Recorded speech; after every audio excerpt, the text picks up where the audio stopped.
Hello everyone, welcome to online prep. मैं हूं पुष्पांजलि। जैसा कि आपने इंग्लिश की थ्योरी क्लासेस कंप्लीट कर ली होगी, तो अब हम इंग्लिश की प्रैक्टिस सेट सॉल्व करेंगे। ये सेट 1 है जिसमें आपको 50 क्वेश्चंस मिलेंगे, ठीक है, और वो एमसीक्यूज के फॉर्म में होंगे। ये क्वेश्चंस आपके एग्जाम के पॉइंट ऑफ व्यू से बहुत ही इंपॉर्टेंट है, तो ध्यान से पढ़कर क्वेश्चन का आंसर करिएगा। तो चलिए क्लास शुरू करते हैं। पहला क्वेश्चन ये रहा आपकी स्क्रीन पर। यहाँ पे देखिए, क्वेश्चन नंबर 1 से लेकर 5 तक यहाँ पे डायरेक्शन दिया हुआ है। Choose the word that are nearest in meaning to the bold and underline words. ठीक है, यहाँ पे हमें क्या देखना है कि जो भी अंडरलाइन वर्ड है उसका हमें क्या करना है, जो भी बोल्ड वर्ड है उसका हमें नियरेस्ट मीनिंग ढूंढना है। कहाँ से कहाँ तक? क्वेश्चन नंबर 1 से लेकर 5 तक। ठीक है, तो चलिए शुरू करते हैं। पहला क्वेश्चन देखिए, the country has a potential to exploit more mineral resources. ठीक है, फॉर्चून, ऑप्शंस देखते हैं। Fortune, hidden possibility, capacity, good luck. तो जो इसका सही आंसर हो जाएगा वो आपका ऑप्शन सी हो जाएगा, करेक्ट। पोटेंशियल, जो कि मतलब कि आपका कितना पोटेंशियल है, कैपेसिटी कितना है, कितना आप कर सकते हो, कितने आप मतलब कितना पोटेंशियल है, कितनी ताकत है, उस चीज में हम समझते हैं। ठीक है, आगे चलते हैं। क्वेश्चन नंबर 2 देखिए, seeing the room in a disorderly state, Ravi concluded that someone had ransacked the place। ठीक है, यहाँ पे देखिए, ध्यान दीजिए, ये ransacked है, ये अंडरलाइन है। ठीक है, ऑप्शंस देखते हैं, अपसेट, व्यूड, डिस्ट्रॉयड या विजिटेड। तो ransacked का जो मतलब होता है वो आपका होता है तोड़फोड़। ठीक है, क्या होता है? तोड़फोड़। तोड़फोड़, और तोड़फोड़ का मीनिंग सेम होता है डिस्ट्रॉयड। डिस्ट्रॉयड का भी मीनिंग सेम ही होता है। तो यहाँ पे हम देख सकते हैं जो हमारा सही आंसर हो जाएगा वो हमारा ऑप्शन सी हमारा करेक्ट हो जाएगा। ठीक है, आगे बढ़ते हैं। यहाँ पे देखिए, question number 3, grandfather has been getting feeble of late. ठीक है, यहाँ पे जो फिबल का मतलब होता है मैं आपको बता दूं, कमजोर होता है। ठीक है, कमजोर। ऑप्शंस देखते हैं, टॉल, वीक, डिजीज्ड, स्मॉल। तो जो सही ऑप्शन हो जाएगा वो ऑप्शन बी आपका करेक्ट हो जाएगा, वीक। ठीक है, आगे बढ़ते हैं। क्वेश्चन नंबर 4 देखिए, a feeling of brotherhood should be nurtured in the masses. Options देखते हैं, brought out, brought up, admired या फिर एनकरेज्ड। तो जो इसमें सही हो जाएगा, नर्चर्ड मतलब कि एनकरेज करना, तो जो इसमें सही ऑप्शन हो जाएगा वो ऑप्शन डी आपका करेक्ट हो जाएगा। ठीक है, एनकरेज्ड। अच्छा, यहाँ पे एक चीज और ध्यान देखिए, ब्रॉट आउट का मतलब होता है आपका प्रकाशित करना, कोई भी चीज रिवील करना।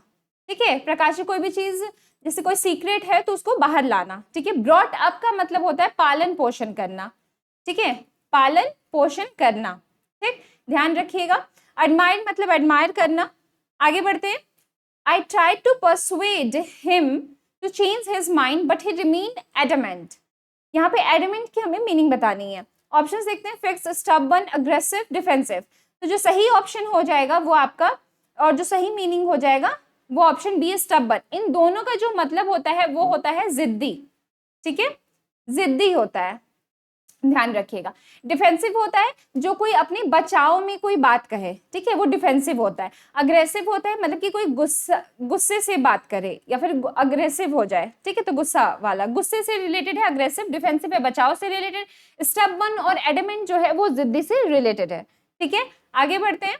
यहाँ पे देखिए डायरेक्शन क्या दिया हुआ है। यहाँ पे क्वेश्चन नंबर 6 से लेकर 10 तक जो है वो आपको इसमें जो डायरेक्ट दिया हुआ है हमको इनडायरेक्ट में चेंज करना है। ठीक है, किसमें चेंज करना है? इनडायरेक्ट में। तो चलिए स्टार्ट करते हैं। क्वेश्चन नंबर 6 देखिए, he said where are you going.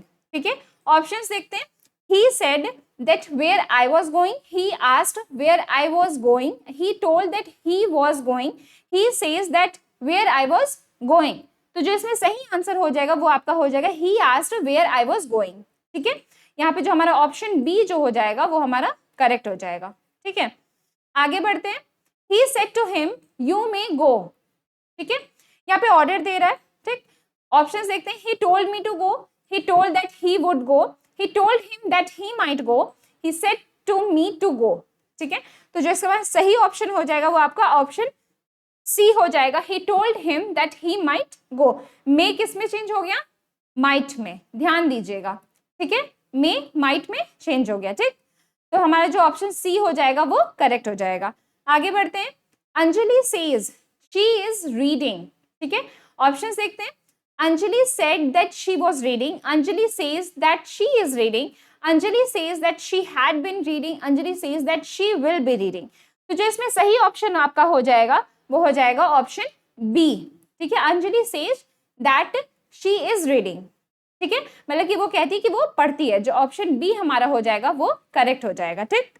आगे बढ़ते, he said Suresh is unwell. Question number 9 देखिए, हाँ, सुरेश इज अनवेल, ठीक है।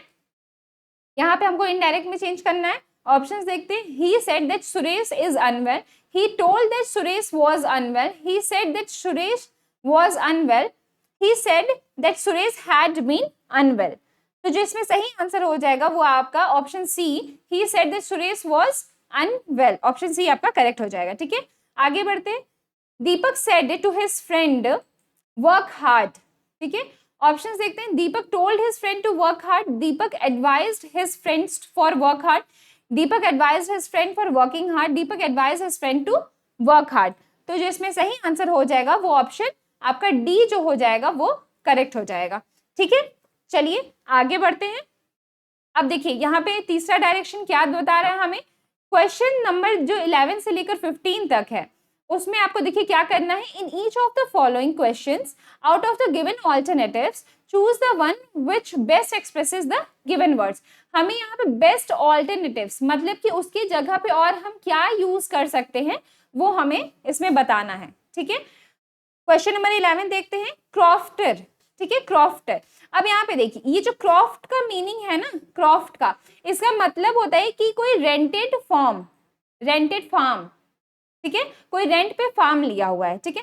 तो क्रॉफ्टर का क्या मीनिंग हो गया कि मतलब जो उस पे काम करता हो, जो वर्क करता हो, ठीक है। अच्छा, तो जब वर्क कौन करेगा, फार्म पे वर्क कौन करेगा, फार्मर करेगा। तो जैसे कि हमारे ऑप्शंस में देखिए क्या क्या दिया हुआ है, फोर्ट्रेस, प्रेस्ट, इंसेन और फार्मर। तो जो हमारा फार्मर हो जाएगा वो हमारा सही ऑप्शन हो जाएगा, ऑप्शन डी हमारा करेक्ट हो जाएगा, ठीक है। अच्छा देखिए, फोर्ट्रेस मतलब क्या होता है, किला होता है, ठीक है। प्रेस्ट मतलब क्या होता है, पुरोहित, जैसे कि जो मंदिर या फिर जो पादरी होते हैं ना, या फिर जो पुरोहित हो जो पूजा पाठ करवाते हैं उनको हम कहते हैं पुरोहित, ठीक है, ये थोड़ा ध्यान रखिएगा।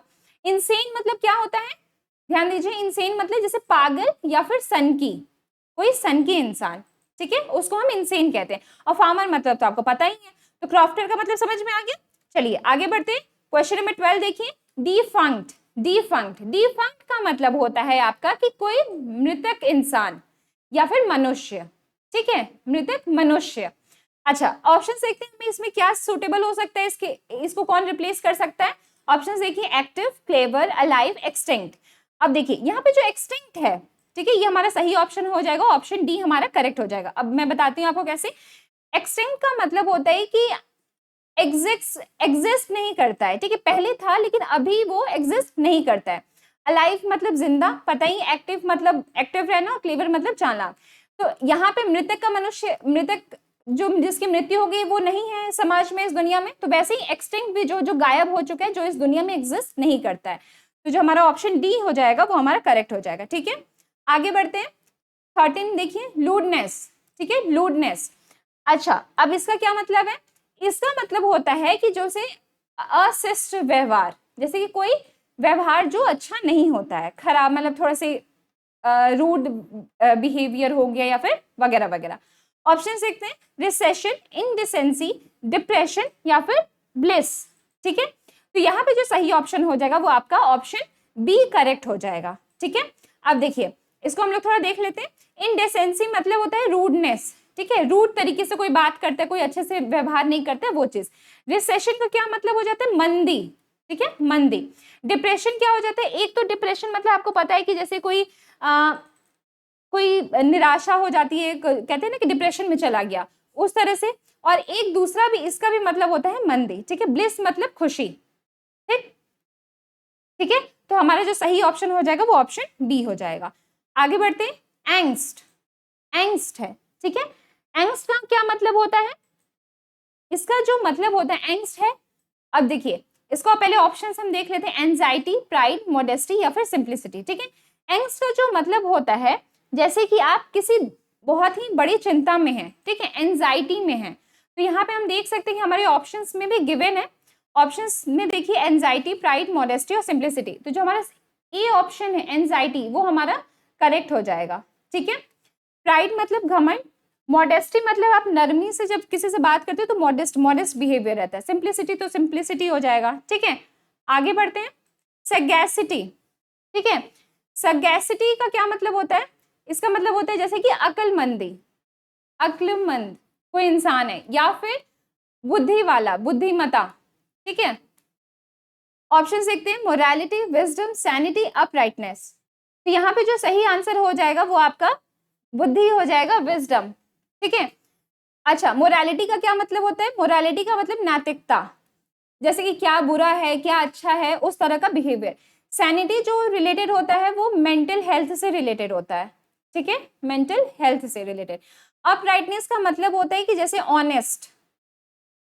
ठीक है, तो यहाँ पे हमारा जो बुद्धि से रिलेटेड है वो हमारा विजडम हो गया, तो ऑप्शन बी जो हो जाएगा वो हमारा करेक्ट हो जाएगा। ठीक है, आगे बढ़ते हैं। डायरेक्शंस क्वेश्चन नंबर 16 से लेकर 20 तक, यहाँ पे देखिए क्या बताना है हमें, one correct word for the statements given below. ठीक है, हमें यहाँ पे एक ये जो स्टेटमेंट दिया हुआ है उसके लिए एक वर्ड उसमें से चूज करना है जो सही है। ठीक है, क्वेश्चन देखिए, one who totally abstains from alcoholic drinks. Options देखिए, इनेब्रिएट, पेडेंट, टीटोटलर या फिर पुरिटन। ठीक है, अच्छा यहाँ पे देखिए एब्सटेन का क्या मतलब होता है? परहेज करता है, मतलब बचा हुआ है अभी तक। ठीक है, परहेज करना या फिर बचा होना, किससे? अल्कोहलिक ड्रिंक से, शराब से। तो यहाँ पे जो सही आंसर हो जाएगा वो आपका हो जाएगा टीटोटलर। ठीक है, टीटोटलर आपका सही हो जाएगा, जो कि कभी शराब मतलब नहीं पिया है अभी तक। अच्छा, इनएब्रिएट का क्या मतलब होता है? इनएब्रिएट का मतलब होता है इंटॉक्सिकेट, इंटॉक्सिकेट मतलब कि शराब की लत में पूरी तरह से डूबा हुआ है। पेडेंट का मतलब होता है रूढ़िवादी, जो कि एक मतलब ट्रेडिशनल को फॉलो करता है। और पुरिटन जो होता है वो पुरिटन पार्लियामेंट से लिया गया एक वर्ड है, उसके लिए भी नैतिकता का हम लोग वर्ड यूज कर सकते हैं। ठीक है, तो जो यहाँ पे ऑप्शन सी हो जाएगा वो हमारा करेक्ट हो जाएगा। आगे बढ़ते हैं। The killing of a human being, यहाँ पे किसका पूछ रहे हैं? ह्यूमन बीइंग का किलिंग। ठीक है, ऑप्शन देखते हैं, मर्डर, असैसिनेशन, होमिसाइड या फिर सुसाइड।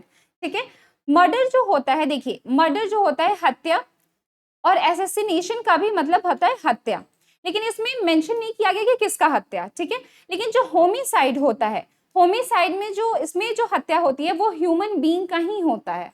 ठीक है, अगर कोई ह्यूमन बीइंग का ही हत्या करता है तो वो होता है होमिसाइड। ठीक है, सुसाइड जो होता है वो आत्महत्या होता है, आपको पता ही है। ठीक है, तो जो हमारा सही आंसर हो जाएगा वो ऑप्शन सी हमारा करेक्ट हो जाएगा। ठीक, आगे बढ़ते हैं। Person who Yeats too much. ठीक है, ऑप्शन देखते हैं, फैटी, पॉलीग्लॉट, ग्लटन या फिर प्री कॉन्शियस। अब देखिए यहाँ पे जो है फैटी, फैटी मतलब फैट से लिया हुआ है। पॉलीग्लॉट का मतलब होता है कि a person who speak several languages. ठीक है, स्पीक सेवरल लैंग्वेजेस मतलब कि एक से ज्यादा भाषाएं वो बोलता या फिर यूज करता हो या फिर सीखता हो। ठीक है, ग्लटन का क्या मतलब होता है? ग्लटन का जो मतलब हो जाए ये जो है person who Yeats too much. ठीक है, तो हमारा जो ऑप्शन सी हो जाएगा वो हमारा करेक्ट हो जाएगा। ठीक, आगे बढ़ते हैं। प्री कॉन्शियस मतलब होता है अचेतन, कॉन्शियस के पहले, कॉन्शियस मतलब होता है चेतना, जागृत अवस्था, और प्री कॉन्शियस मतलब होता है कि उसके पहले की अवस्था। ठीक है, आगे बढ़ते हैं। क्वेश्चन नंबर 19 देखिए, a child born after the death of his father. ठीक है, यहाँ पे क्या बोल रहे हैं? Child born after the death of his father. After the death, death दिया हुआ है, मेंशन किया हुआ है, ध्यान दीजिएगा। ऑप्शन देखते हैं, ऑर्फन, लेट, प्रोजेनिचर या फिर पोस्थुमस। ठीक है, अब देखिए ऑर्फन का होता है अनाथ, इसका मतलब अनाथ होता है। लेट का तो पता ही कि मरने के बाद अगर हम किसी का वो नाम लिखते हैं तो वो लेट लगाते हैं। ठीक है, अच्छा यहाँ पे देखिए प्रोजेनिचर जो है, प्रोजेनिचर का मतलब होता है कोई भी जो ओरिजिनल जो मूल व्यक्ति रहते हैं, पूर्व पुरुष, या फिर आप कह सकते हैं एंसेस्टर, जो हमारे पूर्वज हैं, या फिर पेरेंट्स। ठीक है, आप इस तरह से कह सकते हैं। पोस्थुमस, आपने कई बार देखा होगा कि अवार्ड वगैरह भी मिलता है, तो वहां पे अगर कोई मरने के बाद उसको अवार्ड मिलता है, मरणोपरांत, तो आप वहां पे पोस्थुमसली वर्ड यूज किया जाता है, मतलब कि उसके मरने के बाद दिया गया है। तो यहाँ पे जो हमारा सही ऑप्शन हो जाएगा वो ऑप्शन डी ही हो जाएगा, पॉस्थुमस।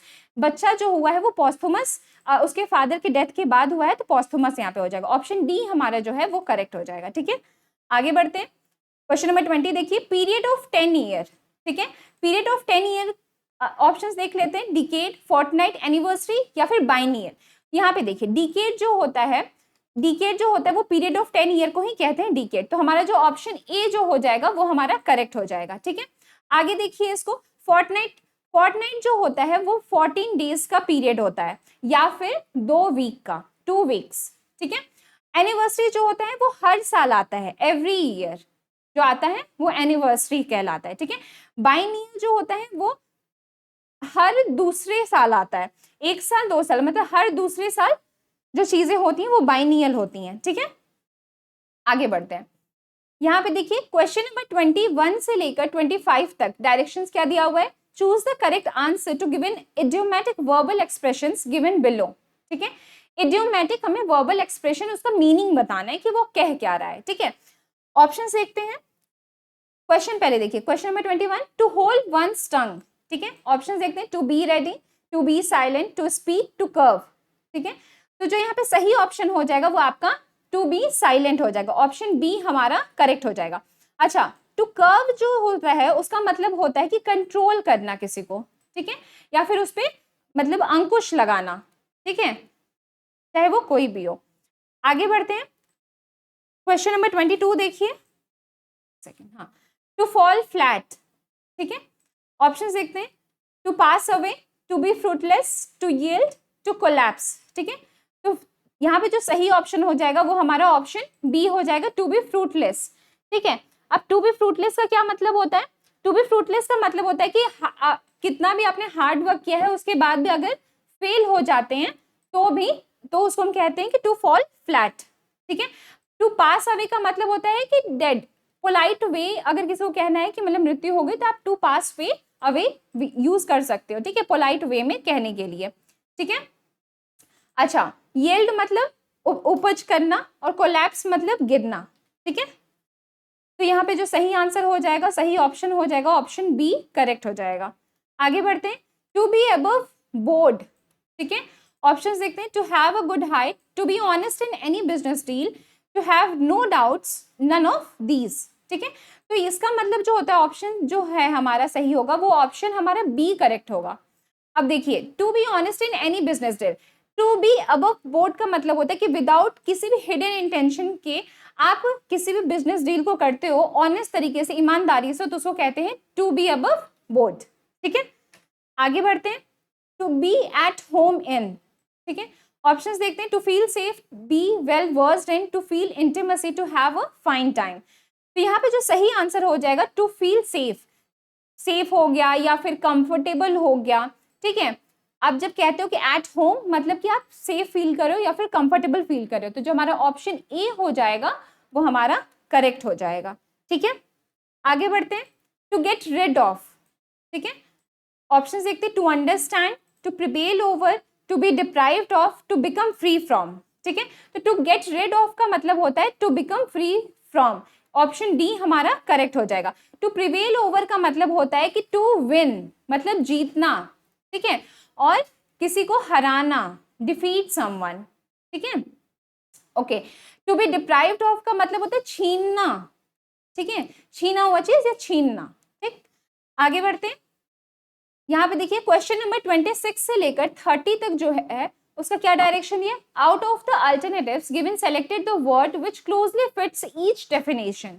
ठीक है, अब हमें यहाँ पे बताना है इसका ऑल्टरनेटिव क्या होगा, ये भी एक तरह से स्टेटमेंट है और हमें एक वर्ड चूज करना है। ठीक है, चलिए, a person who does not believe in the existence of God. तो यहाँ पे जो ऑप्शंस हो जाएंगे, ऑप्शंस क्या है, थेइस्ट है, एथेइस्ट है, एग्नोस्टिक है या फिर एसेटिक है।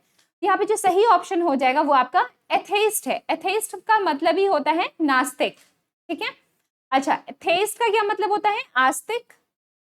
ठीक है, और एग्नोस्टिक का क्या मतलब होता है, एग्नोस्टिक, देखिए एग्नोस्टिक का भी मतलब यही होता है कि does not believe, one who does not believe in God.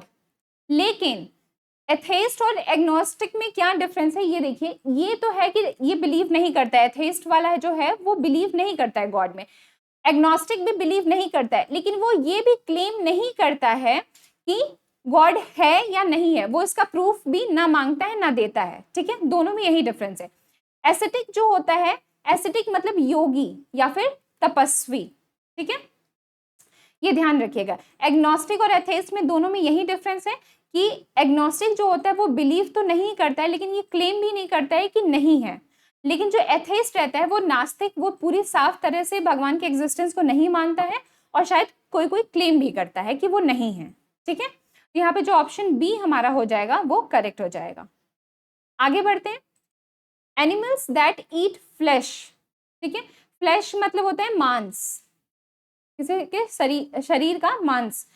Option देखते हैं, हार्बीवोर्स, कार्निवोर्स, वेजिटेरियन या फिर ग्रामिनिवोरस। ठीक है, तो यहाँ पे जो सही ऑप्शन हो जाएगा वो आपका हो जाएगा कार्निवोरस। ठीक है, हार्बीवोर्स कौन से होते हैं, जो घास फूस या फिर मतलब वेजिटेरियन होते हैं, एक तरह से आप कह सकते हैं। वेजिटेरियन और हार्बीवोरस सिनोनिम आप मान सकते हैं। ग्रामिनिवोरस क्या होता है, ग्रामिनिवोरस होता है जो सिर्फ घास फूस ही खाते हैं। ठीक है, घास खाने वाले जो भी होते हैं। अच्छा, इसमें जो सही आंसर हो जाएगा हमारा ऑप्शन हमारा बी करेक्ट हो जाएगा। ठीक, आगे बढ़ते हैं। An animal that is equally at home on land and in water. ठीक है, ऑप्शंस देखते हैं, कैनिबल, डोमेस्टिक, एम्फीबियंस, एक्वेटिक। यहाँ पे जो सही आंसर हो जाएगा वो एम्फीबियंस हो जाएगा, ऑप्शन सी हमारा करेक्ट हो जाएगा। ठीक है, ऑप्शन ए कैनिबल। कैनिबल का क्या मतलब होता है, देखिए कैनिबल का मतलब होता है कि जो कोई इंसान है और वो सिर्फ फ्लैश किसका खाता है, ह्यूमन बींग्स का।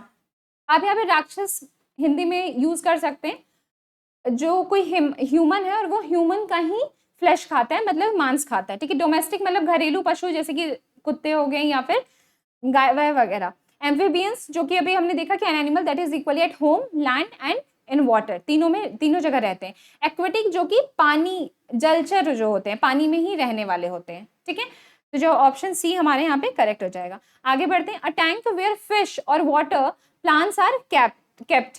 ठीक है, फिश भी रहता है और वाटर प्लांट्स भी रहते हैं। ठीक है, ऑप्शन देखते हैं, नर्सरी, एवियरी, एक्वेरियम, एपियरी। ठीक है, तो यहाँ पे जो हमारा सही हो जाएगा ऑप्शन वो हमारा ऑप्शन सी हमारा करेक्ट हो जाएगा, एक्वेरियम। ठीक है, ऑप्शन बी जो है एवियरी, इसका जो मीनिंग होता है वो चिड़िया खाना होता है। ठीक है, चिड़ियाओं के रहने वाली जगह। और एपियरी का क्या मतलब होता है, एपियरी का वो मतलब जहां मधुमक्खियां रखी जाती हैं, बीज। ठीक है, जहां बीज केप्ट मतलब कि रखी जाती हैं वहां पे। ठीक है, मधुमक्खियां। आगे बढ़ते हैं। A short journey for fun. ठीक है, ऑप्शन देखते हैं, एक्सकर्जन, एमिग्रेंट, एमेच्योर, एमिसरी।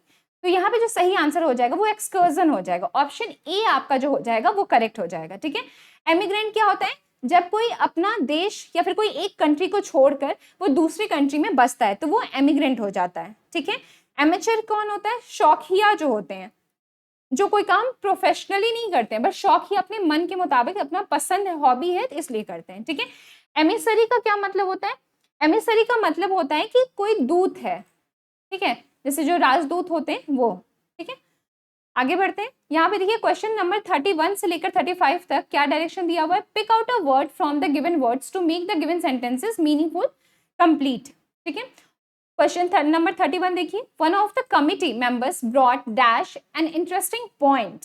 ठीक है, ऑप्शन देखते हैं, अप, विथ, अबाउट, फॉरवर्ड। तो यहाँ पे जो सही ऑप्शन हो जाएगा वो हमारा ऑप्शन ए हमारा करेक्ट हो जाएगा। ठीक है, आगे बढ़ते हैं। क्वेश्चन नंबर 32 देखिए, does your pride prevent you dash making decision you know you should. Options देखते हैं, अवे, अलर्ट, फ्रॉम, क्वाइट। तो जो हमारा सही ऑप्शन हो जाएगा वो हमारा ऑप्शन सी जो हो जाएगा वो करेक्ट हो जाएगा, फ्रॉम। ठीक है, आगे बढ़ते हैं। I had not expected to meet him, it was quite an dash meeting. ठीक है, ऑप्शन देखते हैं, ऑर्गेनाइज्ड, इंटेंशनल, अनडिजायरेबल या फिर एक्सीडेंटल। तो जो सही ऑप्शन हो जाएगा वो हमारा ऑप्शन डी हो जाएगा, एक्सीडेंटल। ठीक है, आगे बढ़ते हैं। I could dash see the site since it was dark. Option देखते हैं, क्लियरली, बेयरली, एप्टली या फिर ऑब्वियसली। ठीक है, तो यहाँ पे जो सही आंसर हो जाएगा वो हमारा ऑप्शन बी हमारा करेक्ट हो जाएगा, ऑप्शन बी करेक्ट। आगे बढ़ते हैं। There dash to scale the mountain peak was an absolute failure. Option देखिए, अटेम्प्ट, डिजायर, एंजाइटी, प्रपोजल। तो जो सही ऑप्शन हो जाएगा वो हमारा ऑप्शन ए जो है वो हमारा करेक्ट हो जाएगा इसमें।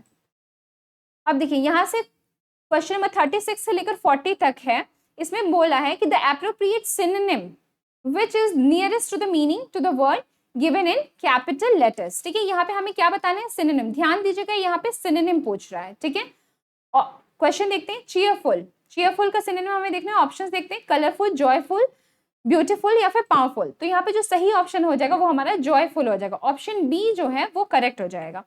आगे बढ़ते हैं, बिहेव।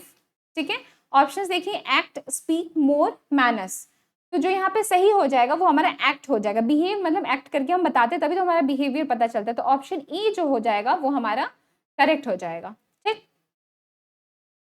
ऑनेस्टी, नेक्स्ट देखिए, ऑनेस्टी, ऑप्शंस देखते हैं, इंटीग्रिटी, प्रोफिशिएंसी, माइनॉरिटी, रेयरिटी।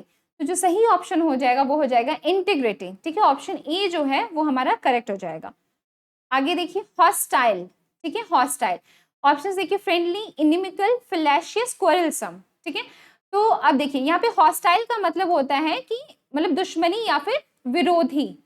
ठीक है, फ्रेंडली का तो पता है कि फ्रेंड मतलब दोस्ताना, इनिमिकल मतलब भी विरोधी ही होता है। ठीक है, विरोधी।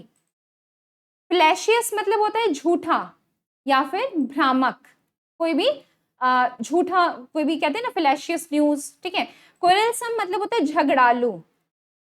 ठीक है, झगड़ालू। तो यहाँ पे जो सही हमारा देख सकते हैं आप कि विरोधी जो है इनिमिकल, और ये हॉस्टाइल का मतलब भी विरोधी या फिर दुश्मनी होता है। तो जो हमारा बी ऑप्शन हो जाएगा वो हमारा करेक्ट हो जाएगा। ठीक, आगे बढ़ते हैं, रिक्वेस्ट। ठीक है, ऑप्शंस देखिए, परमिट, अलाउ, प्रे, सर्च। ठीक है, यहाँ पे जो ऑप्शन हो जाएगा वो हमारा सी जो हो जाएगा वो करेक्ट हो जाएगा। आगे बढ़ते हैं, यहाँ पे देखिए क्वेश्चन नंबर 41 से लेकर 45 तक, यहाँ पे हमें क्या बताना है, देखिए, in each of the following question choose the alternative which can replace the word in bold without changing the meaning of the sentence। ठीक है, क्वेश्चन देखिए, question number 41, it is not for lay leaders to evaluate a great poet। ठीक है, यहाँ पे देखिए ले का मतलब होता है रखना या फिर साधारण। ठीक है, साधारण इसका मतलब होता है, ध्यान दीजिएगा। ऑप्शन देखते हैं, लर्नड, ऑर्डिनरी, आइडल या फिर एक्सपर्ट। तो जो ऑर्डिनरी का भी मतलब हमें पता है कि साधारण होता है, तो जो हमारा बी ऑप्शन, हमें यहाँ पे क्या ऑल्टरनेटिव भी चूज करना है, तो हमारा जो बी ऑप्शन हो जाएगा वो करेक्ट हो जाएगा। अच्छा, आइडल का मतलब क्या होता है, बेकार। ठीक है, बेकार या फिर आलसी। ठीक है, चलिए आगे बढ़ते हैं, क्वेश्चन नंबर 42 देखिए, the novel was so interesting that I was oblivious of my surroundings while reading it. ठीक है, ऑब्लिवियस मतलब अनजान, मतलब कि उस चीज से अनजान है। ऑप्शन देखते हैं, इनडिफरेंट, वॉचफुल, अवेयर, अनअवेयर। तो यहाँ पे जो हमारा सही ऑप्शन हो जाएगा वो अनअवेयर हो जाएगा।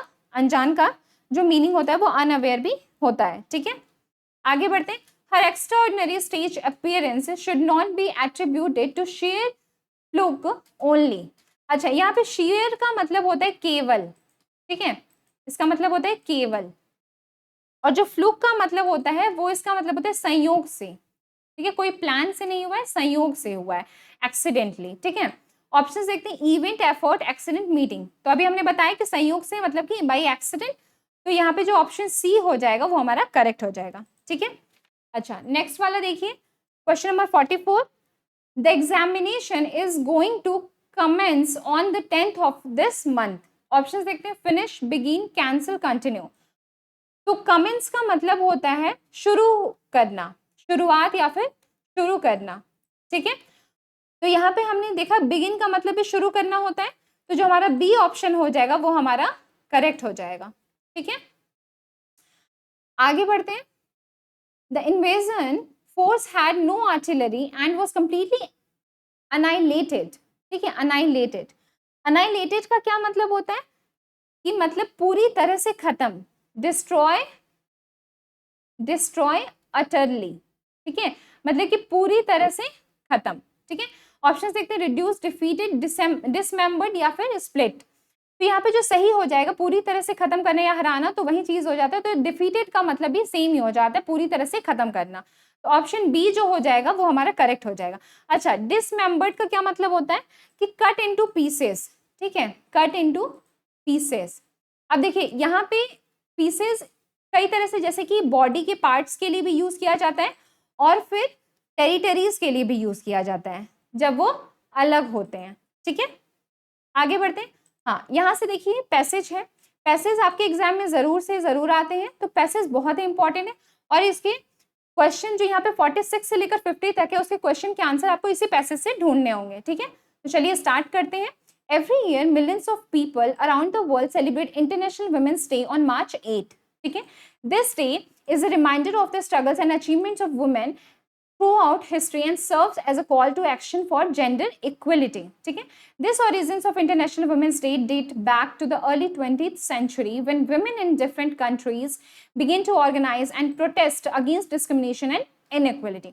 In 1908, 15,000 women marched through New York City demanding shorter work hours, better pay, and voting rights.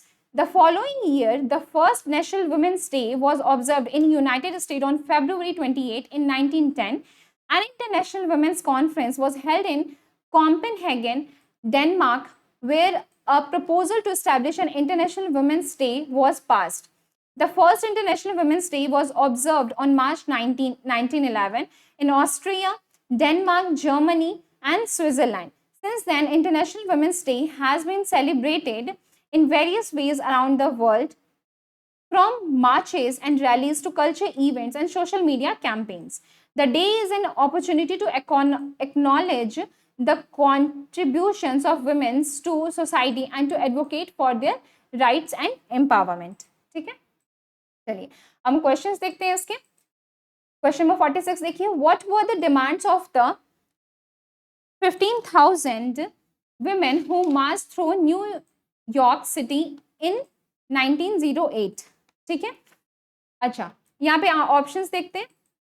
यहाँ पे क्या पूछ रहा है, 15,000 व्हाट वर द डिमांड्स, क्या डिमांड्स थे। ठीक है, तो पहले हम ऑप्शंस देखते हैं, पहले हम पैसेज पे चलते हैं, वहां पे हम अपना आंसर ढूंढते हैं। ठीक है, यहाँ पे देखिए ऊपर से फोर्थ लाइन में आप देख सकते हैं, इन 1908 15,000 women marched through New York City demanding shorter work hours, better pay and voting rights. अब हम फिर से अपने क्वेश्चन पे चलते हैं, हमारे देखते हैं ऑप्शंस में क्या क्या गिवन है। ठीक है, देखिए better working conditions, shorter work hours, better pay and voting rights, equal pay and job opportunities, A and C both. ठीक है, तो यहाँ पे अभी हमने देखा कि वो क्या डिमांड कर रही थी, shorter work hours, better pay and voting rights. तो जो हमारा ऑप्शन बी हो जाएगा वो हमारा करेक्ट हो जाएगा। ठीक है, आगे बढ़ते हैं। In which year did the women came together for the first time to demand for their rights? फिर से हम अपने पीछे पैसेज पे चलेंगे, यहाँ पे उसी लाइन में देखेंगे, ऊपर से लाइन 4 देखिए, इन 1908, यहाँ पे क्या लिखा है 1908। फिर से हम अपने क्वेश्चन पे चलेंगे, ऑप्शंस में देखिए, ऑप्शन ए 1908, 1910, 1911, 1928। तो जो हमारा ऑप्शन सही हो जाएगा वो हमारा 1908 हो जाएगा, ऑप्शन ए जो हो जाएगा वो करेक्ट हो जाएगा। ठीक है, आगे बढ़ते हैं। What is international women's day? फिर से हम पीछे चलेंगे। ठीक है, अब यहाँ पे देखिए, यहाँ पे लिखा हुआ है कि द ओरिजिन ऑफ, ओके एक सेकेंड, हम फिर से क्वेश्चन पे देखते हैं। What is international women's day? ठीक है, तो हम क्यों मनाते हैं इसलिए पूछा है। ठीक है, तो यहाँ पे आप देख सकते हैं ये वाला थर्ड लाइन में देखिए ऊपर से, the origin of international women's day to back when women in different countries begin to organise protest against and inequality. And second वाली लाइन में भी देखिए, reminder of struggle and achievement of women through history. ठीक है, फिर से हम अपने क्वेश्चन पे चलेंगे, यहाँ पे ऑप्शंस में देखते हैं क्या क्या गिवन है। यहाँ पे देखिए, a day to celebrate men, a day to celebrate women's achievement and call for gender equality, a day to protest against women's rights, none of these. तो जो है हमारा यहाँ पे सही हो जाएगा वो हमारा हो जाएगा ऑप्शन बी, वुमेन्स अचीवमेंट्स की बात करता है। अभी हमने देखा तो ऑप्शन बी जो हो जाएगा वो हमारा करेक्ट हो जाएगा। यहाँ पे देखिए, what is the purpose of international women's day. ठीक है, अब यहाँ पे देखिए, फिर से हम पीछे पैसेज पे चलते हैं। यहाँ पे देखिए लास्ट लाइन में देखिए, the day is an opportunity to acknowledge the contribution of women in to society and to advocate for their rights and empowerment. ठीक है, फिर से हमने क्वेश्चन पे चलते हैं और देखते हैं ऑप्शंस में क्या क्या गिवन है। ऑप्शंस देखिए, to acknowledge the contribution of men to society, to advocate for women's right and empowerment, to protest against gender equality and A and B both. तो जो हमारे यहाँ पे सही ऑप्शन हो जाएगा वो हमारा ऑप्शन बी हो जाएगा, क्योंकि वो क्या एडवोकेट कर रहे थे, वुमेन्स राइट एंड एम्पावरमेंट। तो जो ऑप्शन बी है वो करेक्ट हो जाएगा। ठीक है, आगे बढ़ते हैं। आज का लास्ट क्वेश्चन देखिए, where was the first international women's day observed. ठीक है, फिर से हम अपने पैसेज पे चलेंगे। यहाँ पे देखिए, हाँ ये नीचे से आप देखिए 5th लाइन में, कॉन्फ्रेंस वॉज हेल्ड इन कॉम्पेहेगन डेनमार्क, और फिर 4th लाइन में देखिए नीचे से ही 4th लाइन में, मार्च 1911 इन Austria, Denmark, Germany and Switzerland. ठीक है, अब क्वेश्चन में चलते हैं, देखते हैं ऑप्शन में क्या है। देखिए option United state, Denmark, Austria, Denmark, Germany and Switzerland, New York. तो जो हमारा ऑप्शन सही हो जाएगा वो हमारा ऑप्शन सी जो हो जाएगा वो हमारा करेक्ट हो जाएगा। ठीक है, तो ये थे आज के 50 क्वेश्चंस। आपको इस प्रैक्टिस सेट में आपने कितने सही आंसर किए, कितने गलत, ये हमें कमेंट्स में जरूर बताएं। आई होप ये क्लास आप सभी के लिए हेल्पफुल रही होगी। तो चलिए मिलते हैं नेक्स्ट क्लास में नेक्स्ट प्रैक्टिस सेट के साथ। Until then take care.